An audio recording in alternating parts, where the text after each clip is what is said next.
Ibu Bapak, saya mohon maaf mengambil waktu sebentar terkait dengan pengelolaan kinerja, gitu ya. Untuk guru yang ada di PMM itu kinerjanya Ibu Bapak dilakukan oleh kepala sekolah. Nah sekarang mumpung berada bersama-sama seluruh warga sekolah, saya sampaikan ganti pengawas itu sebagai tim kerja Dinas Pendidikan Provinsi Jawa Timur menilai kinerja kepala sekolah.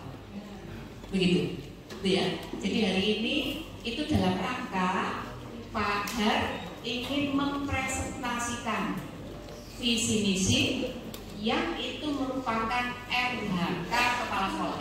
Iya. Maka nanti saya akan bergabung menjadi audien juga. Saya duduk di sini melihat presentasinya Pak Har. Teman-teman bareng-bareng. Nanti setelah selesai presentasi, harapannya Pak Har waktu presentasi sambil melihat indikator apa yang hari ini akan dicatat oleh observer. Observernya semua ya. Makanya di situ tidak diberi nama. Kalau diberi nama nanti sungkan, gitu ya. Jadi nanti silakan apa yang dipresentasikan Pak Har, Google Form-nya sudah diterima ya. Tentu kita bersyukur ya, maksudnya bisa hari ini berkumpul untuk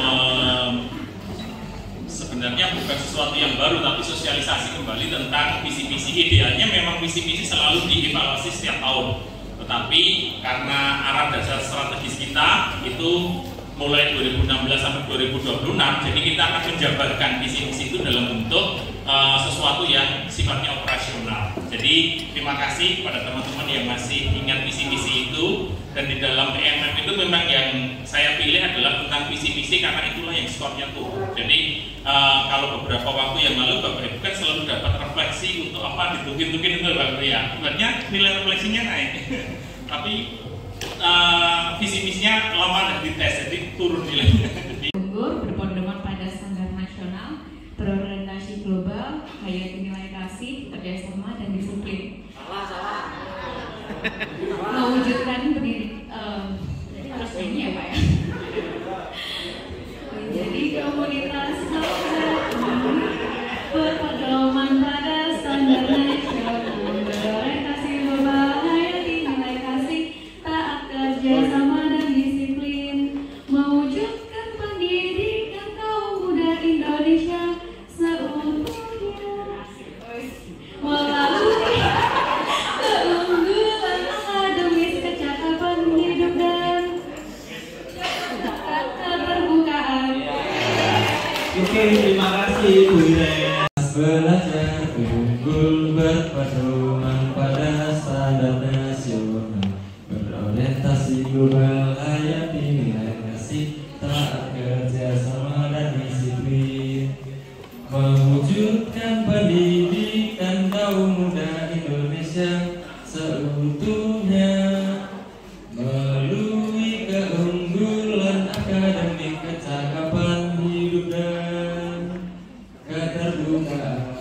Nah, jadi sebenarnya komponennya ada 6, yang naik 4, yang turunnya 2. Jadi yang naik itu adalah, dan yang paling besar naiknya itu adalah kemampuan literasi murid. Itu menjadi 20 peringkat 1 sampai dengan 20%-nya dari sekolah nasional. Jadi maksudnya itu yang peringkatnya memang paling tinggi. Sedangkan yang turun tadi yang disampaikan oleh Bu Nini adalah karakter murid dan kualitas pembelajaran. Inilah yang akan kita benahi. Nah, membenahinya dari mana? Kita mulai dari sosialisasi visi misi kita. Ini yang disampaikan teman-teman tadi.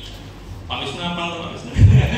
Menjadi komunitas belajar unggul berpedoman pada standar nasional, berorientasi global yang menghayati nilai-nilai gizi, taat, kerjasama dan disiplin. Nah, meskipun ini sudah berkali-kali diingatkan, tetapi ya baik kalau kita ingat kembali bahwa komunitas belajar unggul yang kita maui itu adalah kita ingin memiliki komunitas yang memiliki nilai lebih atau nilai tumbuh dengan taat pada standar pendidikan yang berlaku di negara kesatuan Republik Indonesia. Dan tentu saja kurikulumnya berubah menjadi kurikulum merdeka. Dulu awal-awal kita mendaftar kurikulum merdeka kan sempat harus milih mau yang mandiri berbagi, mandiri berubah dan sebagainya. Itu sudah tidak ada lagi Bapak Ibu. Semuanya sudah sekarang menjadi kurikulum merdeka. Nah, tentu tentu saja kita akan menyesuaikan juga dengan tahapan-tahapan yang baru. Sedangkan perkembangan itu kita menyadari bahwa di dalam perkembangan ini kita akan ambil bagian di dalam perkembangan dunia dengan menghayati nilai-nilai kasih, taat, kerjasama, dan disiplin sebagai proses yang terus-menerus dan konsisten. Sebenarnya itu ada kata penting yang ditambahkan, terus-menerus, konsisten, dan berkolaborasi. Betul. Jadi maksudnya kita tidak bisa bekerja sendiri, maksudnya harus bersama-sama. Sedangkan misi kita itu adalah mewujudkan apa Bu Tere? Pendidikan kaum muda Indonesia seutuhnya melalui keunggulan akademik, kecakapan hidup, dan keterbukaan. Nah, yang keunggulan akademik memang dulu ukurannya dari ujian nasional, tapi sekarang dari rapor mutu Bapak Ibu. Jadi dari rapor pendidikan. Nah, yang rapor pendidikan inilah yang selalu kita perjuangkan. Maka seperti Pak Nata tadi, ketika harus mengerjakan rapor pendidikan itu harus ikhlas Bapak Ibu, karena kita harus bersama-sama. Ada 86 guru, 6 tidak sungguh-sungguh mengerjakan, 80 mengerjakannya dengan sungguh-sungguh sampai berdarah-darah, yang nilainya nggak bisa optimal. Jadi semuanya harus berjuang ya maksimal supaya hasilnya bisa menjadi lebih baik. Bukan untuk pribadi kita, tetapi untuk lembaga ini. Dan sedikit kalau dipaparkan, ini SMA Kuliah Santoso mengarahkan kaum muda mendidik mereka secara menyeluruh, meliputi pengetahuan, keterampilan, sikap, dan relasi dengan lingkungan dan Tuhan. Artinya beberapa tahun yang lalu kita dapat adiwiyata, tetapi relasi dengan Tuhan juga tidak boleh dilupakan. Ini yang ingin dicapai juga, bahwa kita tidak mengejar kemampuan akademik Bapak Ibu, tetapi kita akan menumbuhkan rasa cinta akan ilmu pengetahuan sehingga tumbuhlah inovasi, kreasi, dan pembaharuan baik dalam hidup maupun dalam ilmu itu sendiri. Artinya seperti yang dikatakan Panita, kalau Pak Nata, kalau ikhlas, ada cinta, maka ya ilmu kita akan bisa berkembang. Nah, banyak deskripsi yang akan dipaparkan, Bapak Ibu nanti bisa saya kirim juga ini. Terus yang paling penting adalah kita juga menanamkan sikap bersedia untuk menerima perubahan. Artinya Bapak Ibu ya boleh dikatakan, kalau dulu sudah seperti ini, kok sekarang harus begini, ya memang hidup ini berubah. Jadi artinya mau sekarang sudah dikatakan sebaik apapun juga besok harus berubah lagi. Ya, itulah yang dinamika yang juga ditanamkan kepada anak, bahwa dalam kalimat yang lain saya selalu mengatakan kepada anak-anak, kita harus siap menerima sesuatu yang tidak kita suka. Itu harus disiapkan kepada anak juga. Jadi meskipun musiknya sudah mapan, punya prestasi ini dan itu, tetapi harus berubah karena besok tuntutannya beda lagi. Hari ini kebetulan tadi saya jalan bersama dengan Bu Nini, ketemu beberapa murid yang akan mengikuti lomba. Nah, sempat ngobrol-ngobrol sedikit. Nah, kalau muridnya itu juga berprestasi di dalam lomba, tentu saja Bapak Ibu gurunya juga banyak undangan untuk lomba, yaitu ayo kita ikuti bersama-sama. Ada doa pagi, ada bina iman, ada berbagai macam upaya untuk mewujudkan itu. Nah, siswa yang terpelajar itu akan memiliki kecakapan untuk berpikir kritis, kreatif, inovatif, juga memiliki kecakapan dalam berkomunikasi dan berteknologi dengan bijaksana. Semua kecakapan itu akan terlihat di dalam kehidupan sehari-hari melalui sikap, perilaku, dan tutur kata. Jadi sifatnya operasional sebenarnya, bukannya teoritis. Aku anak waing yang berpikir kritis, kreatif, inovatif seperti jagoannya analisis. Tapi konkretnya bagaimana? Nah, itu nanti akan terlihat di dalam kehidupan sehari-hari melalui berbagai macam kegiatan yang dilakukan oleh anak-anak. Terus kemudian ini profil guru kita untuk mencapai apa yang kita cita-citakan itu tadi. Caranya bagaimana? Nah, ini ya yang harus diperbuat oleh Bapak Ibu guru dan karyawan serta staf pimpinan sebagai satu kesatuan tim. Profilnya adalah bahwa caranya kita ingin menjadi teladan serta memiliki kecakapan untuk mengenali sekaligus membimbing para siswa menjadi insan Kuliah Santoso yang saleh dan terpelajar. Yang muncul selalu kata saleh dan terpelajar, Bapak Ibu. Tetapi ada dua hal yang paling konkret yang harus dilakukan adalah karena kita sebagai pendidik, kita sebagai orang tua, yang muncul adalah kata teladan dan kita harus mengenali diri. Harapannya kalau kita bisa mengenali murid-murid kita, mengenali pribadi anak didik kita bisa membimbing atau memberikan arahan yang tepat untuk menangani anak-anak yang ya dalam tanda kutip mungkin berkebutuhan khusus ya. Dengan visi-misi yang akan kita jalani ini, mungkin Bapak Ibu ada yang menanyakan atau menyampaikan sesuatu yang ingin Pak itu tidak boleh begini, tidak boleh begitu dan sebagainya. Ada yang mau disampaikan? izin bertanya Pak. Ya, silakan. Pak Han, mungkin mohon dijelaskan mungkin poin-poin apa saja yang termasuk dalam kualitas pembelajaran. Kan saya yakin bukan hanya satu poin saja karena ada poin. Oh iya, ya baik. Terima kasih Pak Iwan. Ini sebenarnya ada rubriknya Bapak, tapi rubriknya tidak saya tayangkan. Jadi rubrik tentang saya ingin menjadi anak yang bagaimana itu ada detail-detail yang nanti akan menjadi penilaian kita, dan itu nanti akan disampaikan waktu raker Pak. Di laporannya Bu ini sudah saya sampaikan, tapi tidak saya tangani karena cukup banyak. Dan itulah yang sedang kami kerjakan bersama saya, Pak Efraim, Bu Prames, Bu Okta, dan Pak Heri Bertus untuk mendetailkan apa-apa yang harus kita lakukan itu tadi. Mungkin ada yang mau disampaikan Pak Heri tentang butir-butir poin yang sudah kita mungkin perlu dipertegas ya tentang komunitas ini menjadi komunitas, apalagi komunitas belajar unggul. Kita mengenal ya, saya teringat apa yang disampaikan oleh Monsinyur Suharyo. Monsinyur Suharyo itu membedakan antara komplotan, gerombolan, dan komunitas. Kita itu komunitas, maka arti komunitas sendiri saya kira memang harus diterjemahkan dalam hal ini. Dikatakan bahwa komunitas itu ya satu kelompok individu yang memang punya cita-cita bersama, punya rasa bersama. Itu komunitas, apalagi komunitas belajar. Terus kemudian kita tentu saja perlu belajar itu apa? Bahwa belajar itu satu tindakan yang memang disengaja untuk membawa perubahan pada sasaran pendidikan itu, entah dari tidak mengerti menjadi mengerti, entah dari tidak tahu menjadi tahu, entah dari tidak baik menjadi baik. Saya kira hal-hal itu mesti ditandaskan, dan itu nanti saya kira kalau kita sungguh menghayati sebuah komunitas belajar, apalagi yang unggul, ini mesti satu persatu memang. Karena apa? Karena sekolah lain itu juga sebuah komunitas belajar, tapi mereka unggul atau tidak? Nah, itu saya kira jadi pertanyaan dan harus kita definisikan, dan definisi itu ya dieksekusi dalam keseharian kita sampai mendarah daging.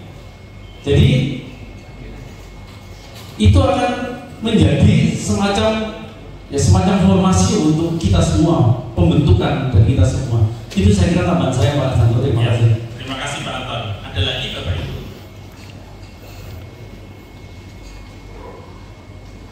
Ya, nanti konkretnya akan dijabarkan ke dalam tataran yang lebih praktis lagi. Nanti akan saya perkenalkan namanya profil, yang beberapa waktu yang lalu sudah saya kenalkan ke Bapak Ibu juga. Cuman profil itu sampai sekarang masih berkembang terus karena ada masukan begini dan begitu, sehingga nanti fake-nya akan kita bahas kekurangan. Ya, akan difinalkan kekurangan. Saya lanjutkan sedikit ya Bapak Ibu. Nah, dari apa yang sudah kita rumuskan ini, kita jabarkan ini, kan bentuknya masih sesuatu idealisme yang ingin dicapai. Maka konkretnya kita mempunyai visi misi ini sebagai payung yang ingin dijabarkan atau kita lakukan. Kita menghendaki lulusan kelas 1 Yusuf itu menjadi orang yang seperti apa. Nah, itu gambarnya yang ingin kita raih. Itulah nanti yang akan disebut menjadi profil siswa. Kemudian untuk mencapai profil siswa, untuk mencapai lulusan yang ingin saya cita-citakan itu, caranya bagaimana? Kita harus bagaimana? Nah, itulah yang akan dilakukan oleh Bapak Ibu guru, kita semuanya komponen sekolah ini, bukan hanya guru ya Bapak Ibu, maksudnya tenaga kependidikan juga sebagai profilnya guru. Ya, judulnya profilnya guru, tapi bukan hanya untuk guru, tapi untuk semua warga sekolah. Kita yang sebagai guru dan tenaga kependidikan, maksudnya seperti itu. Nah, yang ingin kita raih dari penjabaran visi misi tadi adalah bahwa kita ingin menjadikan lulusan kelas 1 Yusuf itu menjadi insan kelas 1 Yusuf yang saleh dan terpelajar. Tadi sempat bincang-bincang sama Bu Nindi sebentar di kantor, itu setiap ruangan ada Bu. Setiap ruangan kelas ada tulisan jadilah manusia yang saleh dan terpelajar. Kok malah di ruang gurunya ada ya? Jadi maksudnya itu ada di setiap kelas. Nah, yang ingin dimaksudkan apa? Yang ingin dijabarkan adalah bahwa siswa yang saleh, dia akan memiliki kemampuan untuk menghayati nilai-nilai kasih, taat, kerjasama, dan disiplin tinggi yang tumbuh dari kesadaran diri. Artinya bukan sekedar karena peraturan, tapi tumbuh dari diri sendiri, Dan siswa akan menyadari akan karunia Tuhan yang selalu membawa nama Tuhan dalam setiap upaya mewujudkan cita-cita. Jadi atas dasar pemahaman itu bahwa mau dan mau kita ini manusia yang punya keterbatasan, yang punya cita-cita, tapi istilahnya tidak akan mungkin bisa berhasil sendiri tanpa campur tangan Tuhan. Jadi itu yang selalu ditekankan kepada anak-anak. Maka ada doa pagi, ada bina iman, ada berbagai macam upaya untuk mewujudkan itu. Nah, siswa yang berpelajar itu akan memiliki kecakapan untuk berpikir kritis, kreatif, inovatif, juga memiliki kecakapan dalam berkomunikasi dan berteknologi dengan bijaksana. Semua kecakapan itu akan terlihat di dalam kehidupan sehari-hari melalui sikap, perilaku, dan tutur kata. Jadi terima kasih Bapak Ibu. Baik, kalau tidak ada yang ingin ditambahkan, terima kasih Bapak Ibu bahwa Hati Kudus Yesus mengajarkan kepada kita untuk mengayomi banyak orang, dan tugas kita sebagai guru, maka harapannya kita bisa mensyukuri apa yang sudah kita punya. Kita tidak lupa selalu mohon bimbingan Tuhan, dan ingat tidak setiap perkara bisa kita selesaikan. Maka ketika kita tidak bisa menyelesaikan ini dan itu, sudah pasrahkan pada Tuhan. Tuhan akan mempunyai rencana yang lebih indah dari apa yang kita pikirkan dan apa yang kita mau. Begitu kata Pak Robert, quotes-nya seperti itu. Jadi tetap bersyukur dengan hidup ini. Terima kasih Bapak Ibu, dan tetap bersemangat untuk kita semuanya. Terima kasih untuk waktunya. Sebenarnya tadi untuk refleksi atau catatan-catatan observasi sudah saya tuliskan di lembar observasi untuk catatan observasinya. Kemudian mungkin refleksi saya, kalau untuk penjelasannya Pak Har sudah bisa diterima dengan baik. Mungkin yang perlu di kedepannya adalah kami butuh tahu semua bagaimana strategi atau program yang konkret, dan itu selalu bukan hanya satu kali ini saja untuk visi misinya, tetapi selalu disampaikan kepada kami, terutama untuk program dan strategi untuk mewujudkan visi misi itu. Saya kira itu. Oke, terima kasih. Sekarang ditanggapi oleh presenternya. Bu Tere dan Bapak Ibu semuanya, memang dinamika untuk pelaksanaan visi misi ini selama ini ya boleh dikatakan seperti yang kita rasakan bersama, visi misi kita akan berlaku selama 10 tahun Mas. Jadi artinya bahwa kedepannya kita bisa mengimplementasikan ke dalam hal yang lebih detail, seperti yang sekarang ini yang sedang disiapkan adalah profil siswa dan juga profil guru. Nah itulah yang nanti akan ditinjau secara lebih operasional di dalam monitoring yang akan dilakukan di setiap semester genap. Terima kasih banyak untuk kebersamaan kali ini, dan tetap bersemangat untuk kita semua.